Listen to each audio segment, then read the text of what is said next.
नमस्कार. दीपालीज किचनमध्ये तुमचं मनापासून खूप खूप स्वागत.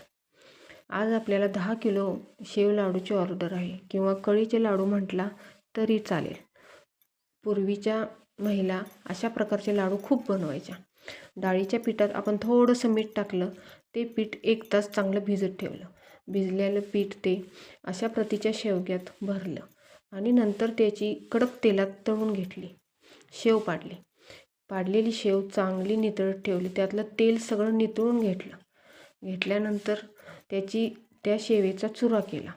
तो चुरा साखरेच्या पाकात टाकला.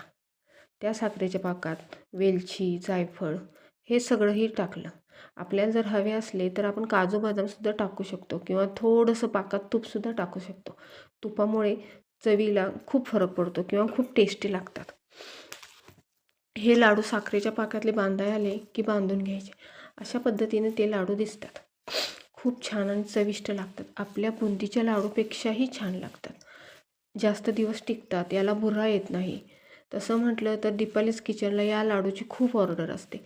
डिंक लाडू, कळीचे लाडू, बुंदीचे लाडू, चकली, चिवडा हे म्हटलं तर तसं आमची खासियतच आहे दीपालीज किचनची. Okay, bye.